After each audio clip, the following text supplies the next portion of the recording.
എങ്ങോട്ടാ പോണ്? വിമാനത്തേക്കോ? എന്തിനാ പോണ്? പോണം. എന്തിനാ പോകുന്നേ? ആയിക്കോട്ടെ. ആണോ? വേഗം പോവാം. ഹലോ, അസ്സാം വലൈക്കും. Welcome back my YouTube channel. അപ്പോൾ എല്ലാവർക്കും സുഖമെന്ന് വിചാരിക്കുന്നു. അപ്പോൾ ഞാൻ ഈ ബാഗൊക്കെ എടുത്ത് കണ്ടത് എങ്ങോട്ടാണ് പോകുന്നത് വെച്ചാൽ ഇക്കാൻ്റെ അടുത്തേക്ക് ദുബായിക്ക് പോവുകയാണ് ഞാനും മോളും. അപ്പോൾ വന്നിട്ടിപ്പോൾ 2 ദിവസമായി വീഡിയോ അപ്ലോഡ് ചെയ്യാൻ പറ്റിയിട്ടുണ്ടായിരുന്നില്ല. പെട്ടെന്നുണ്ടായ വരവാണ്. വിസിറ്റിംഗ് റെഡി ആയപ്പോൾ പെട്ടെന്ന് പോകുന്നതാണ്. ടിക്കറ്റൊക്കെ തലേ ദിവസമാണ് എടുത്തിട്ടുണ്ടായിരുന്നത്. അപ്പോൾ ഞാനൊരു 6 മണിയായ ടൈമിൽ നിന്ന് വീട്ടിൽ നിന്ന് ഇറങ്ങിയിട്ടുണ്ടായിരുന്നു. ഫ്ലൈറ്റ് 10:30 മണിക്കായിരുന്നു കേട്ടോ, രാത്രിയാണ്. അപ്പോൾ ആ സമയത്തായിരുന്നു. അപ്പോൾ ഞാനും പിന്നെ ഇക്കൻ്റെ ഉപ്പയും പിന്നെ എൻ്റെ ഉമ്മയും എൻ്റെ ആങ്ങളുടെ വൈഫും ചെറിയ ആങ്ങളെയും കൂടെയാണ് എയർപോർട്ടിലേക്ക് ഉണ്ടായിരുന്നത്. ഉമ്മ താത്ത വീട്ടിൽ ഒറ്റക്കാന്ന് വിചാരിച്ച് ഉമ്മ ഞങ്ങളെ കൂടെ വന്നിട്ടുണ്ടായിരുന്നില്ല. അപ്പോൾ യാത്ര പറയുന്ന ഒരു ഇതാണ് കണ്ടത്. പെട്ടെന്ന് സങ്കടമായി. പെട്ടെന്ന് ഉണ്ടായതായതുകൊണ്ട് തന്നെ നമുക്ക് ഒരു പ്രിപ്പറേഷൻ ഉണ്ടായിരുന്നില്ല. പോകുന്ന ഒരു എക്സ്പെക്റ്റേഷൻ വെച്ചിട്ട് കുറേ ദിവസം ഇരിക്കുക അങ്ങനെയൊന്നും ഉണ്ടായിട്ടില്ല. അപ്പോൾ ഉമ്മാനോട് യാത്രയൊക്കെ പറഞ്ഞിറങ്ങി. എന്താണ് അവിടെ ഒരു 3 മണിക്കൂർ മുന്നെങ്കിലും നമ്മൾ എത്തണം എന്ന് പറഞ്ഞുകൊണ്ട് ആ ഒരു സമയമാകുമ്പോഴത്തേനും എത്തി. പിന്നെ ബ്ലോക്കിൽ പെട്ടാൽ ബുദ്ധിമുട്ടായാലോ വിചാരിച്ചിട്ട് ബ്ലോക്കിലൊന്നും പെട്ടിട്ടുണ്ടായിരുന്നില്ല കേട്ടോ, നല്ലപോലെ തന്നെ എത്തിയിട്ടുണ്ടായിരുന്നു. പിന്നെ ഇത് എയർപോർട്ടിനകത്ത് കയറാനായപ്പോൾ കയറിയതിന് ശേഷം ഞാൻ അടുത്ത വീഡിയോ ആണ്. അവിടെ എത്തിയപ്പോൾ തന്നെ ഒരു 7 മണി ഒക്കെ ആയിട്ടുണ്ടായിരുന്നു. 7 മണി 7 ആ സമയമായിട്ടുണ്ടായിരുന്നു. അപ്പം എനിക്ക് നല്ല ടെൻഷൻ ഉണ്ടായിരുന്നു. കാരണം ഫസ്റ്റ് ഫ്ലൈ ആണ് എൻ്റെ മോളുടെയും. ഇതിന് മുന്നായിട്ട് പോകാൻ പറ്റിയിട്ടുണ്ടായിരുന്നില്ല. അപ്പോൾ എനിക്ക് നല്ല ടെൻഷൻ ഉണ്ട്. അതിൻ്റെ അകത്തുള്ള പ്രൊസീജിയറും കാര്യങ്ങളൊക്കെ ബുദ്ധിമുട്ടാവുമോ, അങ്ങനെ ലഗേജും കാര്യങ്ങളും ബുദ്ധിമുട്ടാവുമോ എന്നുള്ള ടെൻഷൻ ഉണ്ട്. അത്യാവശ്യം ലഗേജൊക്കെ ഉപ്പ അങ്ങോട്ട് വീട്ടിൽ കൊണ്ടുപോകാനുള്ള സാധനങ്ങളൊക്കെ നമ്മൾ താമസിക്കാൻ പോവല്ലേ, അപ്പം അതിനുള്ള കുറച്ച് സാധനങ്ങളൊക്കെ വാങ്ങിയിട്ടുണ്ടായിരുന്നു. പിന്നെ ഉള്ളത് ഇക്കൊക്കെ കുറച്ച് സാധനങ്ങൾ വേണം പറയുന്നത്. അങ്ങനെ അതല്ലാതെ പിന്നെ എൻ്റെയും മോളുടെയും സാധനങ്ങളുടെ ഉണ്ട്. 10-60 കിലോ കൊണ്ടാകാൻ തോന്നുന്നുണ്ട്. പക്ഷേ ഞാൻ ഫസ്റ്റ് ടൈം ആയതുകൊണ്ട് ഒരുപാട് അങ്ങോട്ട് കെട്ടിവെച്ച് കൊണ്ടുപോകാനും പേടിയാണ്. പിന്നെ മോളെയും ശ്രദ്ധിക്കണമല്ലോ. അപ്പോൾ പിന്നെ കാര്യമായിട്ടൊന്നും ഉണ്ടായിട്ടുണ്ടായിരുന്നില്ല. പിന്നെ എൻ്റെ കൂടെ വേറൊരു കുട്ടിയും കൂടി ഉണ്ടായിരുന്നു. അവരും ഫസ്റ്റ് ടൈം തന്നെയാണ്. അപ്പോൾ 2 പേർക്കും ഒന്നും അറിയില്ല. എന്തായാലും കുഴപ്പമൊന്നും ഉണ്ടാവില്ല എന്ന് വിചാരിക്കുന്നു. പിന്നെ ബോർഡിംഗ് പാസ് കിട്ടാൻ വേണ്ടിയാണ്ട് വെയിറ്റ് ചെയ്ത് നിന്നു. നല്ല തിരക്കായിരുന്നു അവിടെ. 2-3 ആളുടെ എന്തോ ലഗേജ് പ്രശ്നമായിട്ട് അതിന് കുറച്ച് ബുദ്ധിമുട്ടും കാര്യങ്ങളൊക്കെ ഉണ്ടായി.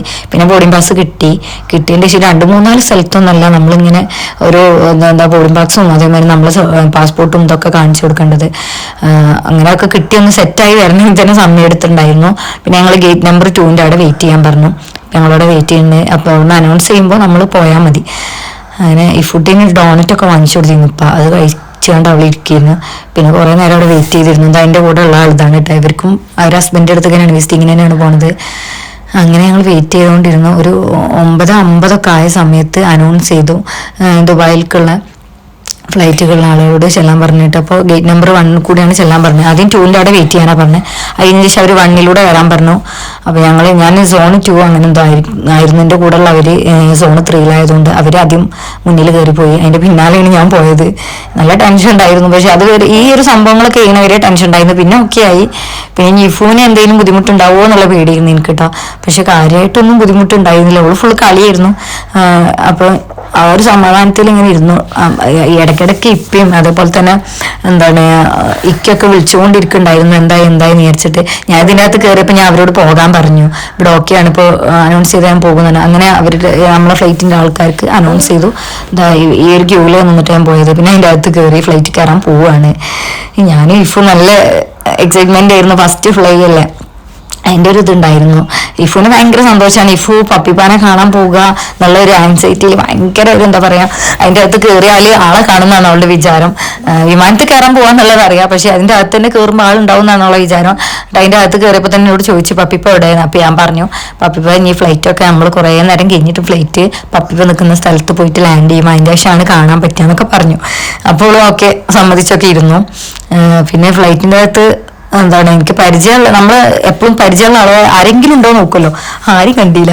പിന്നെ സീറ്റ് നമ്പർ ഉണ്ടായിരുന്നു. അപ്പോൾ നമ്മളെ ബോർഡിംഗ് പാസിൻ്റെ നമ്പർ ഉണ്ടാവുമല്ലോ. അപ്പോൾ അത് ഞാൻ കറക്റ്റ് നോക്കിയിട്ട് എൻ്റെ സീറ്റ് തന്നെ ഇരുന്നു. എൻ്റെ സീറ്റാണ് ഈ ഫോണിൽ ഇരുത്തിയിട്ടുണ്ടായിരുന്നത്. സെൻറ്ററിൽ ഇരുത്തേണ്ട വിചാരിച്ചു, അവൾക്ക് ഉറങ്ങണമെങ്കിൽ ബുദ്ധിമുട്ടായാലോ വിചാരിച്ചിട്ട് വിൻഡോ സീറ്റിൽ ഇരുത്തിയപ്പോൾ എടുത്ത വീഡിയോ ഉണ്ടത്.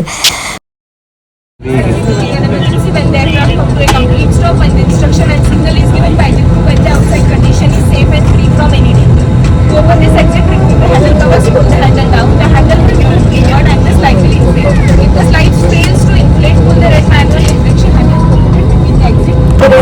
തുടങ്ങി ഫ്ലൈറ്റ് ഒന്ന് മൂവായി അപ്പുറത്ത് വീഡിയോ ആണ് ഇഫു ഇത് മൂവായപ്പോൾ തന്നെ ഇത് നീങ്ങുന്നുണ്ട് ഇത് കണ്ടിട്ട് ഭയങ്കര സംസാരമായിരുന്നു. ഭയങ്കര എന്താ പറയാ അതിന്റെ അകത്ത് ഭയങ്കര സൈലൻസ് ആണല്ലോ. ഈ കുട്ടീന്റെ സംസാരം കേട്ടിട്ട് എല്ലാവരും നോക്കുന്നുണ്ടായിരുന്നു. വേറെ 2-3 കുട്ടികളുണ്ടായിരുന്നു. അവരും ഇതേമാതിരി ചില കുട്ടികൾ കരയുന്നുണ്ടായിരുന്നു, ചിലവർ ഇങ്ങനെ സംസാരിക്കുന്നുണ്ട്. ഇഫിനോട് ഉണ്ടായിരിക്കാൻ വേണ്ടിട്ട് കേൾക്കുന്നുണ്ടായിരുന്നില്ല. എനിക്കാണെങ്കിൽ ഇത് പൊങ്ങുമ്പോ എന്തെങ്കിലും ബുദ്ധിമുട്ട് തോന്നുന്നുള്ള പേടിച്ചുകൊണ്ട് ഞാൻ ഇരുന്നത് എന്തെങ്കിലും അസ്വസ്ഥത ഉണ്ടാവുമോ എന്ന് വിചാരിച്ചിട്ട്. ചെവിയൊക്കെ അടയല്ലോ, അപ്പൊ അതിൻ്റെതായിട്ടുള്ള ബുദ്ധിമുട്ട് ചെവി അത് കുട്ടിക്ക് ചെറിയ ചെവിയാതന ഉണ്ടെന്ന് അവൾ പറയുന്നുണ്ടായിരുന്നു. പിന്നെ അതിൻ്റെ അകത്ത് കയറി ലെവലായി.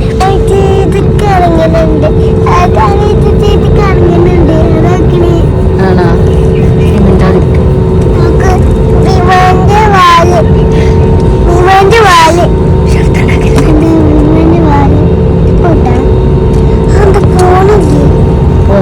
പിന്നെ അതിന്റെ ശേഷം ഇഫു ഉറങ്ങിട്ടോ. ഇഫു ഒരു 2:30 മണി വരെ ഉറങ്ങിയിട്ടുണ്ടായിരുന്നു. അത് കഴിഞ്ഞിട്ട് പിന്നെ പെട്ടെന്ന് എണീറ്റിട്ട് പപ്പിപ്പ ഇവിടെ വെച്ചുകൊണ്ട് കരഞ്ഞു.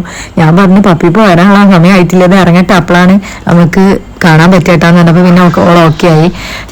ഞാൻ തീരെ ഉറങ്ങിയിട്ടോ. എനിക്ക് ഉറക്കമൊന്നും വന്നില്ല, എനിക്ക് പേടിയായിരുന്നു, എന്തോ ഒരു സമാധാനം കിട്ടിയില്ല. അപ്പൊ ഞാൻ ഉറങ്ങിയിട്ടുണ്ടായിരുന്നില്ല.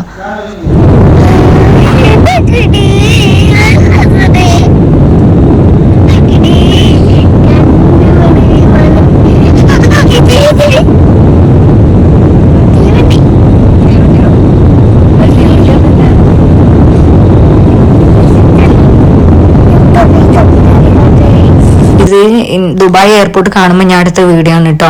ആ സമയത്താണ് പിന്നെ ഞാൻ ഫോൺ ഓൺ ആക്കുന്നത്. ഫോണിൽ കളിച്ചിരിക്കാനൊക്കെ നോക്കി, പക്ഷെ ഒന്നും മൂഡ് ഉണ്ടായിരുന്നില്ല.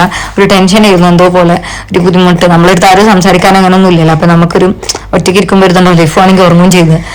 അങ്ങനെ കുറെ നേരം വെയിറ്റ് ചെയ്തിട്ട് ഇതാ 3 മണി ആവാൻ നേരത്താണ് ലാൻഡ് ചെയ്തത്. നമ്മുടെ നാട്ടിലത്തെ 3 മണിയാണ് കേട്ടോ. ഇവിടെ സമയം അപ്പൊ എന്തോ 1 മണിയോ അങ്ങനെ എന്തോ ആണ്, 1:30 എന്തോ സമയമാണ്.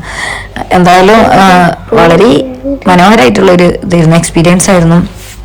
ഫസ്റ്റ് ആയതിൻ്റെ ഒരു ഇതുണ്ടായിരുന്നു. പിന്നെ ഞങ്ങൾ അവിടെ ഇറങ്ങിയതിന് ശേഷം വീഡിയോ ഒന്നും എടുത്തിട്ടില്ല കേട്ടോ. ഇക്കനെ കാണുന്ന വീഡിയോ അല്ലെങ്കിൽ അതൊന്നും എടുത്തിട്ടുണ്ടായിരുന്നില്ല. അവിടെ എത്തിയിട്ട് നല്ലപോലെ ലഗേജും കാര്യങ്ങളൊക്കെ സെറ്റാക്കി കിട്ടൂലേ എന്നുള്ള ടെൻഷനിലായിരുന്നു ഞാൻ. കാരണം അതെടുത്ത് അത്യാവശ്യം വെയിറ്റ് ഉണ്ടായതുകൊണ്ട് പൊക്കണമല്ലോ, അവിടത്തേക്ക് പൊക്കാൻ വയ്ക്കൂല. പിന്നെ കൂടെ 2 ആളുണ്ടായിരുന്നു, അവരെടുത്ത് വന്ന് ഹെൽപ്പ് ചെയ്തു. ഇത് ലാൻഡ് ചെയ്യുമ്പോൾ അടുത്ത വീഡിയോ ആണ്. പിന്നെ ഫോൺ ഓഫാക്കി വെച്ച് അടങ്ങിയിരുന്നു. ലാൻഡ് ചെയ്തിട്ട് അത് ജസ്റ്റ് ഒന്ന് ഇങ്ങനെ ചെരിഞ്ഞിട്ടുണ്ട്, ഒരു ഭാഗത്തേക്ക് ഇങ്ങനെ ചെരിവുള്ള പോലെ തോന്നിയത്. അപ്പോൾ നമ്മളിങ്ങനെ ആടി വലയുന്ന പോലെയൊക്കെ ഫീൽ ചെയ്തിട്ടുണ്ടായിരുന്നു. പിന്നെ കുഴപ്പമുണ്ടായിരുന്നില്ല. അതിൻ്റെ അകത്ത് പുറത്തിറങ്ങിയപ്പോൾ തന്നെ ബസ്സിലാണ് കൊണ്ടുപോയത്. നമ്മൾ എയർപോർട്ടിനകത്തേക്ക് ബസ്സിൽ കൊണ്ടുപോയി. പിന്നെ അതിൻ്റെ ശേഷം അവിടുത്തെ പ്രൊസീജിയറും കാര്യങ്ങളൊക്കെ നമ്മൾ കൈപ്പൊടി വിമാനത്താവളത്തിൻ്റെ അവിടെ നിന്നുള്ള അത്ര എയർപോർട്ടിൻ്റെ അടുത്തുള്ള പ്രൊസീജിയറൊന്നും ഇതിനകത്തില്ല. ജസ്റ്റ് ഒരു ഹാൻഡ് ബാഗ് മാത്രം ചെക്കപ്പ് ഉണ്ടായിട്ടുള്ളൂ.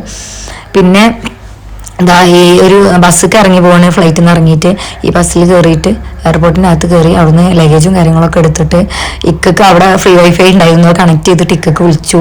ഇക്കനെ കണ്ടു. ആ വീഡിയോ ഞാൻ എടുത്തിട്ടുണ്ടായിരുന്നില്ല, എനിക്കൊന്നും പറ്റിയില്ല. ഞാൻ ഇക്കൊക്കെ ഈ വീഡിയോ ഇട്ട് കൊടുത്തു.